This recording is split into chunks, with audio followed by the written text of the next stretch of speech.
Nous sommes spécialisés principalement dans notre corps de métier à faire des chambres froides que nous réalisons depuis bientôt 30 ans et ça se passe bien.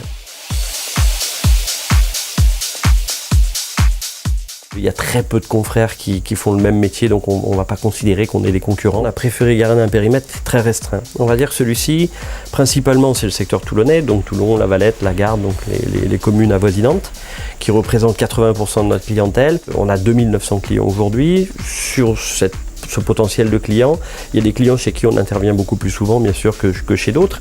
On n'a pas de difficulté à trouver du chiffre d'affaires.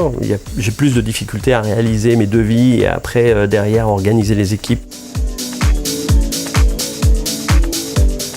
On essaye, nous, de garder les gens qu'on a formés. Pourquoi ? Parce qu'ils sont maison. Ils ont cette capacité à connaître nos clients, connaître nos méthodologies de travail. Ils savent qu'on a un système de formation où tous les matins on va passer 30 minutes ou 40 minutes à expliquer qu'est-ce que tu as vécu hier, ce qu'ont vécu aussi les autres collègues, et petit à petit ils vont récupérer une information ou deux. On est dans un mouvement perpétuel au niveau du froid. Ce qui nous amène à forcément systématiquement à se remettre en question, essayer de trouver des solutions pour les clients. Et aujourd'hui c'est pas simple. Parce que je crois que la solution elle est en phase test, tout le monde cherche de son côté des solutions à faire tourner des frigos sans fréon et aujourd'hui la solution n'est pas trouvée, en tout cas elle n'est pas finalisée. Pensez, notre domaine d'action, il a évolué.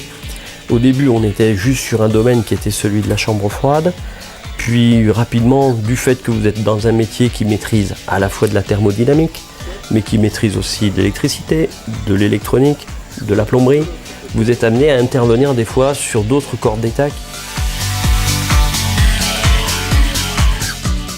Le boulanger qui se retrouve avec son four qui est en panne, lorsque vous intervenez sur sa chambre froide, il vous dit voilà j'ai un problème électrique sur le four, on intervient sur le four. Et puis après il vous dit voilà j'ai mon four qui est en panne, il vous appelle rien que pour le four.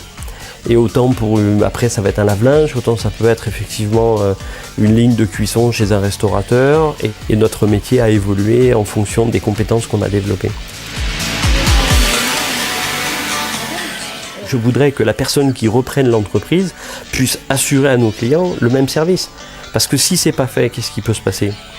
Ça veut dire qu'une grosse partie de notre clientèle qui dépend de notre activité pour pouvoir avoir une sérénité, ils vont la perdre. Alors je suis bien convaincu qu'ils trouveront certainement d'autres prestataires, mais après avoir fait l'essai, on va dire, de la personne que j'aurais mis à ma place. Et là, il peut y avoir quand même beaucoup de casse. Et cette confiance qu'ils ont en moi, je voudrais pouvoir la trouver dans un repreneur pour que lui aussi puisse apporter ce service et dans ce cas-là, la pérennité de la société, elle est faite. J'ai aucun doute sur la rentabilité de l'entreprise. Moi, j'ai réussi à faire. Donc, si la personne développe la même compétence, avec la même clientèle, il y arrivera aussi. Donc, on gagne certainement, c'est sûr, plus de 3 à 4 fois le salaire d'un salarié normal. Mais il faut que, quelque part, cette personne soit impliquée. Si à 5 heures, il décide de plus décrocher son téléphone et qu'un client l'appelle, l'entreprise n'aura forcément pas la même rentabilité et le même avenir. ABC Froid m'a permis de m'enrichir, je peux le dire à mon niveau, on va dire, je ne suis pas milliardaire, mais m'a permis aujourd'hui de sortir suffisamment de revenus du patrimoine foncier que j'ai constitué sur la base de l'activité pour envisager de dire qu'est-ce que je vais faire de mes 10 prochaines années.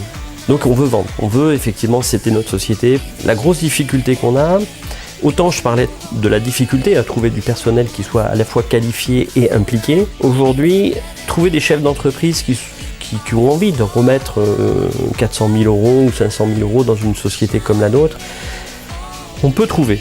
J'ai eu déjà plusieurs contacts et ma difficulté c'est de trouver aussi dans le repreneur ce que mes clients attendent de nous. Qu'est-ce qu'ils attendent ? Ils attendent qu'on ait une réactivité lorsqu'ils ont un problème.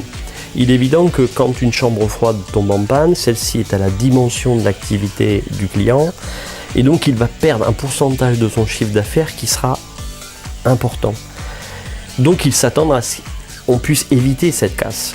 Et donc ils nous demandent par un coup de fil, souvent au niveau de la société, mais rapidement sur mon téléphone portable personnel, à ce qu'effectivement on vienne les dépanner rapidement.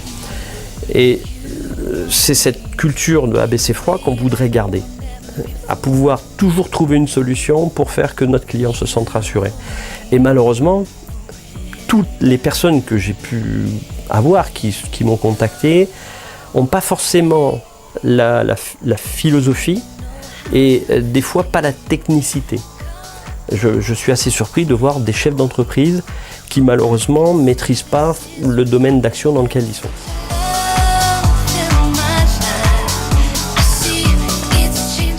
Quand on sait que la priorité qui me concerne n'est pas effectivement l'argent de la vente de l'entreprise, je préférerais largement dire à mes clients au 31 décembre « j'arrête », en les prévenant suffisamment longtemps à l'avance pour qu'ils puissent s'organiser à trouver d'autres prestataires, que de les mettre dans une situation où ils vont espérer trouver la même chose et à un moment donné ils ne trouveront pas.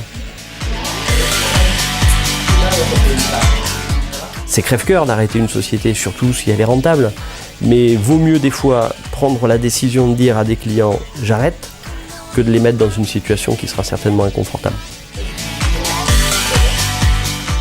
Si on ne trouve pas la bonne personne, de toute manière, on va aux ennuis. Pour la clientèle et même pour le repreneur.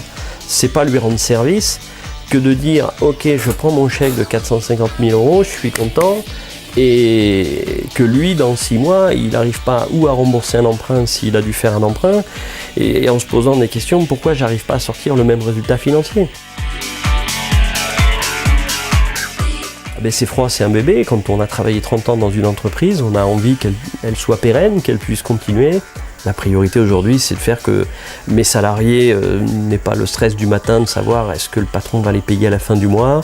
Et moi, j'ai pas envie de vendre une entreprise pour me retrouver en difficulté avec cette personne, à lui expliquer si tu n'y es pas arrivé, c'est peut-être parce que t'es pas compétent, t'es pas bon, quoi.